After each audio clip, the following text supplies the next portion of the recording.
மொஹமாஸ் மாற மாற உசுமாரே உசுமரே ஏ உசுமாரே. அதுக்கு அடுத்த லிரிக்ஸ் சார், அதை பாருங்க சார், அதுதான் எங்களுக்கு வேணும் சார். தொட்டு தொட்டு தொட்டு செல்லும் ஐஸ் காற்றிலே சுட சுட ஆசை வருகிறதே, நட்சத்திர நடுக்கம் கண்களிலே, மேகங்களின் தொடக்கம் கூந்தலிலே, ஒரு கிராம் மின்னல் என்ன வார்த்தை அது சார்? நான் ரசிச்சிட்டு இருக்கேன் சார். இது எப்படி தெரியும்னா மூச்சு நீ நிலை எப்படி நீ பிறந்த பூமியிலே, ஏ முகமது மாற மாற உசுமாரே உசுமரே ஏ உசுமாரே. சார். இப்போ எல்லாம் விஜய் ஆண்டனி சாரோட அந்த ஒசம நக்கரை எப்பா நக்கரை அப்படிங்கிற ஒரு விஷயமா இருக்கட்டும், ஈவன் அவரோட ஹம்மிங் சார் இருக்கட்டும், ஹாரிஸோட அந்த மாற்றானில் வர பாடல், இதெல்லாம் எடுத்து ஒரு பக்கம் பாடிட்டு இருக்கும்போது இந்த ஓஜின்னு ஒருத்தர் இருந்தாரா அப்படின்னு சொல்லிட்டு இந்த தொட்டு தொட்டு தொட்டு செல்லும் அப்படிங்கிறதான் வருது. ஆமாம், சொல்லப்போனால் நிறைய எஃப்எம்ல அந்த ஃபில்லர்னு சொல்லுவாங்க. ஒரு ஷோ முடிச்சுட்டு அடுத்த ஷோ கண்டினியூஸ்க்கு ஒரு ஃபில்லர் ஒன்று போடுவாங்க.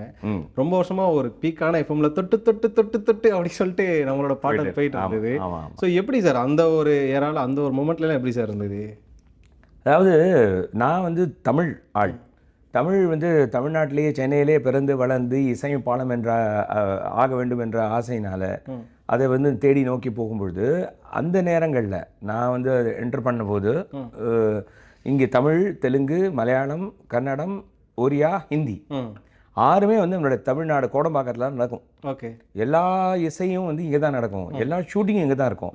என்டிஆர் வந்து இங்கே தான் வீடு இருக்குது. உங்கள் எல்லாருக்கும் தெரிஞ்சிருக்கும், most people were from here. எல்லாம் நீங்கள் பார்த்தீங்கன்னா தெலுங்கு ஆக்டர்ஸ் வந்து இப்போ என்டி ராமராமனில் வந்து ரங்கராவ் பாருங்கள், அவர் பானுமதி பாருங்கள், எல்லாருமே வந்து ஒரு பெரிய தமிழில் வந்து பெரிய ஹீரோயின் எல்லாருமே வந்து சென்னை தான்.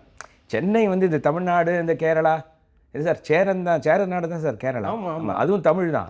ஆமாம், இது எல்லாமே ஒரு மெட்ராஸ் பிரசிடென்சியில் இருந்தது. சரிங்களா? அது வந்து இப்போ தமிழ் அதுன்னு சொல்லிட்டு ஒரு பயங்கரமான சண்டைலாம் போட்டுட்ருக்கோம். நம்ம பெருமையும் போடுறோம், சண்டையும் போடுறோம், தேவையில்லாத. எல்லாம் ஒன்றாக இருந்தவங்க தான். ஸோ அந்த நேரத்தில் எனக்கு தெலுங்கு படம் தான் முதல்ல கிடச்சிது. நான் படம் முதல்ல பண்ணும்போது தெலுங்கு பாஷை கூட தெரியாது.